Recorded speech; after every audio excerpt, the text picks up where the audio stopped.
Hello दोस्तों, आप सभी को हमारे YouTube चैनल स्टडी बिंदास में स्वागत है। आज हम हिंदी व्याकरण में लेकर आए हैं दोस्तों, रूप या प्रयोग के आधार पर शब्द कितने प्रकार के होते हैं। एग्जाम में सबसे पहले एग्जाम में क्वेश्चन पुट अप होगा तो यही पूछेगा, रूप के आधार पर शब्द कितने प्रकार के होते हैं, या तो पूछेगा प्रयोग के आधार पर शब्द कितने प्रकार के होते हैं। ठीक है दोस्तों, तो कितने प्रकार के होते हैं? दो प्रकार के होते हैं। हम समझते हैं कौन कौन से होते हैं।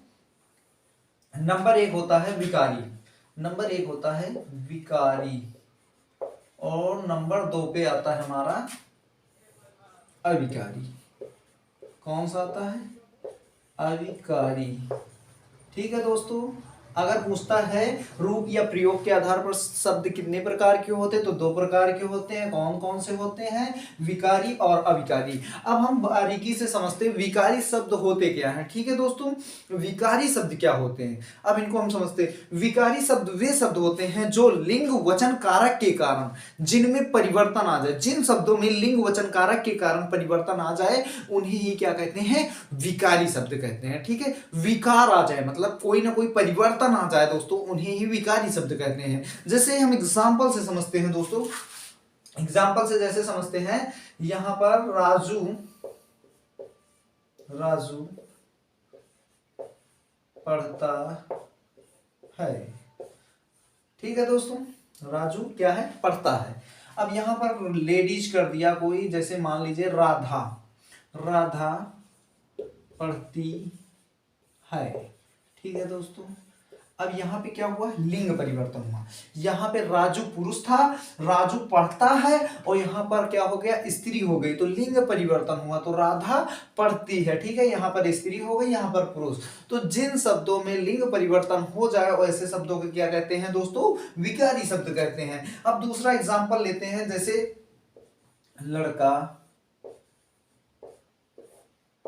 पढ़ता है, पढ़ता है। ठीक है दोस्तों, अब यहां पे क्या हो जाएगा? वचन परिवर्तन करते हैं, यहां पर हो जाएगा लड़के पढ़ते हैं। ठीक है दोस्तों, यहां पर लड़के क्या हो गए? पढ़ते हैं। ठीक है, अभी तक क्या हुआ था? यहां पर एक लड़का है, लड़का पढ़ता है। अब यहां पे क्या हुआ? वचन परिवर्तन हो गया। यहां पर एक लड़का था, यहां पे कई सारे लड़के आ गए, मतलब बहुत से लड़के आ गए। लड़के पढ़ते हैं मतलब कई सारे झुंड लगाकर पढ़ते हैं। ठीक है, यहां पर सिर्फ लड़का पढ़ता था, यहां पे क्या हो गया? लड़के पढ़ते हैं। तो यहां पर क्या हुआ है? वचन परिवर्तन। ऐसे शब्दों को क्या कहेंगे हम? विकारी शब्द कहेंगे। अब हम कारक परिवर्तन देखते हैं। ठीक है, यहां पर लड़के के लिए आम लाओ। ठीक है दोस्तों, यहां पर लड़के के लिए लाओ, आम लाओ। अब यहां पर जैसे कर रहे हैं लड़कों के लिए आम लाओ, लड़कों के लिए आम लाओ। ठीक है, समझ गए होंगे दोस्तों। अब यहां पर क्या था? यहां पर लड़के के लिए आम लाओ, यहां पर लड़के हैं, यहां पे क्या होगा? कारक परिवर्तन हो गया, लड़कों के लिए आम लाओ। यहां पर मतलब क्या है? लड़के के लिए, यहां पर क्या हो गया? लड़कों के लिए आम लाओ। तो क्या हुआ दोस्तों? कारक परिवर्तन। अब दोस्तों पूछा जाएगा कि विकारी कितने प्रकार के होते हैं। सबसे इंपॉर्टेंट क्वेश्चन यही है, पूछा जाएगा कि विकारी कितने प्रकार के होते हैं। तो इसको समझ में आ क्या होगा? इसको हम क्या कर देते हैं? मिटा देते हैं। अब विकारी कितने प्रकार के होते हैं हम इनको बिल्कुल बारीकी से समझते हैं। ठीक है दोस्तों,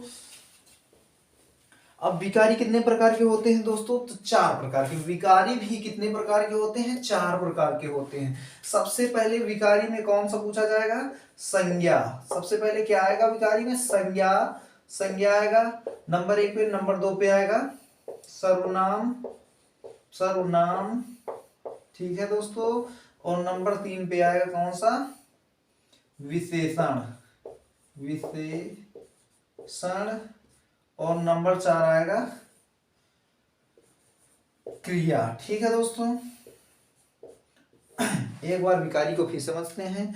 वे शब्द जिनमें लिंग वचन कारक के कारण परिवर्तन आ जाता है उन्हें विकारी कहते हैं। विकारी कितने प्रकार के होते हैं? तो 4 प्रकार के। कौन कौन से होते हैं दोस्तों? संज्ञा, सर्वनाम, विशेषण, क्रिया। याद होने चाहिए दोस्तों। इनमें से दे देगा कौन सा विकारी शब्द है, कौन सा नहीं है। एक दे देगा अविकारी का और 3 दे देगा विकारी के। तो पूछेगा इसमें से कौन सा विकारी शब्द नहीं है। तो जो दोस्तों जो अविकारी होगा उसको हम टिक कर देंगे। जब हमको पता होगा तभी हम टिक कर पाएंगे। तो नंबर 1 कौन सा आता है? संज्ञा आता है। दूसरे नंबर पे सर्वनाम, तीसरे पे विशेषण, चौथे पर क्रिया विशेषण। ठीक है, हमने विकारी को बिल्कुल बारीकी तरीके से समझा है दोस्तों। अब धीमे धीमे करके हम संज्ञा समझेंगे, सर्वनाम समझेंगे, विशेषण समझेंगे और क्रिया समझेंगे। ठीक है, अब हम सबसे पहले अविकारी को समझ लेते हैं। ठीक है दोस्तों, हमने विकारी को कंप्लीट कर लिया, अब हम अविकारी को समझते हैं। ठीक है दोस्तों, अब इसको हम पहले मिटा देते हैं। ठीक है, ये कंप्लीट हो गया हमारा विकारी। ठीक है, अब अगली वीडियो में हम संज्ञा पढ़ाएंगे। ठीक है, पहले अब अविकारी को कंप्लीट कर लेते हैं।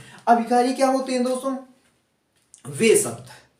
वे शब्द जिनमें लिंग वचन कारक के कारण कोई परिवर्तन नहीं होता। मतलब वे शब्द वैसे के वैसे ही रहते हैं, उनमें कभी परिवर्तन ही नहीं होता है। वैसे शब्दों को हम क्या कहते हैं दोस्तों?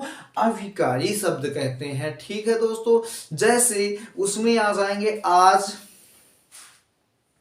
सबसे पहले आ जाएगा आज, कल, यहां, यहां, वहां, रोज, धीरे धीरे, धीरे धीरे। ऐसे शब्दों में कभी परिवर्तन नहीं होता है दोस्तों।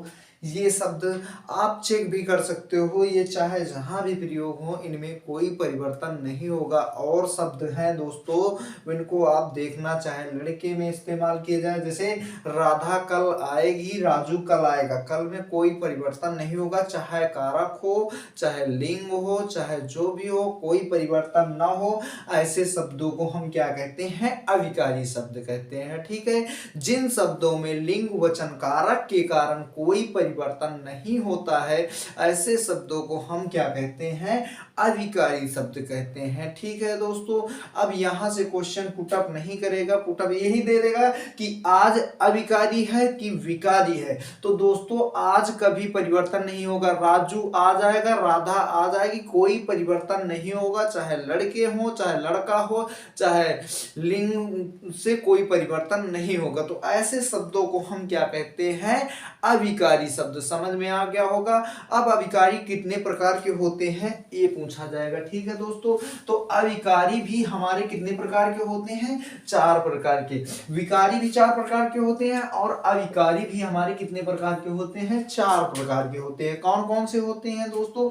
तो सबसे पहले इसमें नंबर 1 पे आ जाएगा क्रिया, क्रिया विशेषण। उसमें था विशेषण भी क्रिया थी, इसमें क्रिया विशेषण साथ में आ गया है। ठीक है दोस्तों, क्रिया विशेषण। दूसरे नंबर पे आता है हमारा संबंध, संबंध बोधक। अविकारी को अव्यय भी कहते हैं दोस्तों, अव्यय में कंफ्यूज नहीं होना है। विकारी अविकारी को अव्यय भी कहते हैं। ठीक है, संबंध बोधक अव्यय। ठीक है दोस्तों, अव्यय भी आ जाए तो कंफ्यूज नहीं होना है। ठीक है, नंबर 3 पे आता है समुच्चय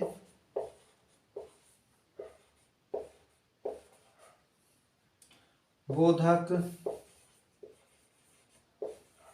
समुच्चय बोधक अव्यय,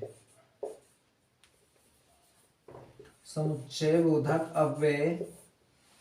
नंबर 4 पे आता है हमारा विस्मयादि, विस्मयादि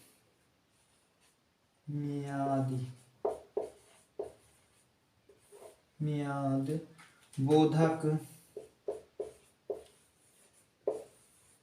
अव्यय। ठीक है दोस्तों, सबसे पहले फिर से हम एक बार दोहराते हैं। ठीक है दोस्तों, क्या कहता है? अविकारी शब्द क्या होते हैं? जिनमें लिंग वचन कारक के कारण कोई बदलाव ना हो, ऐसे शब्दों को हम अविकारी शब्द कहते हैं। ठीक है दोस्तों, जिनमें लिंग वचन कारक के कारण कोई परिवर्तन नहीं होता है, ऐसे शब्दों को हम अविकारी शब्द कहते हैं। ठीक है, अब अविकारी क्या पूछेगा, अविकारी कितने प्रकार के होते हैं, तो 4 प्रकार के होते हैं। ठीक है दोस्तों, अविकारी कितने प्रकार के होते हैं, 4 प्रकार के। कौन कौन से होते हैं, क्रिया विशेषण, नंबर 1 क्रिया विशेषण, नंबर 2 संबंध बोधक, नंबर 3 समुच्चय बोधक, नंबर 4 विस्मयादि बोधक। ठीक है दोस्तों, इनको याद कर लेना, कभी कभी ओरल क्वेश्चन ऐसे ही पूछ लिया जाता है अविकारी से। ठीक है दोस्तों, अब हम कल समझेंगे नेक्स्ट वीडियो में दोस्तों। हमने विकारी के भेदों को, विकारी कितने प्रकार के होते हैं, 4 प्रकार के, संज्ञा सर्वनाम विशेषण क्रिया विशेषण। ठीक है दोस्तों, इनके भी भेद एक बार लिख देते हैं। नंबर 1 क्या होता है, संज्ञा, नंबर 1 संज्ञा, नंबर 2 सर्वनाम, नंबर 3 विशेषण, नंबर 4 क्रिया। ठीक है दोस्तों, संज्ञा सर्वनाम, नंबर 1 संज्ञा सर्वनाम विशेषण क्रिया। ठीक है दोस्तों, और अविकारी विकारी के भेद पूछा जाए तो कितने हैं, 4 प्रकार के। कौन कौन से, संज्ञा सर्वनाम विशेषण क्रिया। और अविकारी पूछा जाए कितने प्रकार के, ये भी 4 प्रकार के होते हैं। कौन कौन से, क्रिया विशेषण, संबंध बोधक, समुच्चय बोधक, विस्मयादि बोधक। ठीक है, अब हम कल संज्ञा के बारे में समझेंगे। ठीक है दोस्तों, और हमको लगता है आप लोगों के समझ में आ गया होगा। अगर वीडियो अच्छा लगा है तो लाइक कीजिए, सब्सक्राइब कीजिए और अपने दोस्तों के साथ शेयर करिए। हम मिलते हैं नेक्स्ट वीडियो में, जब तक के लिए धन्यवाद, जय हिंद।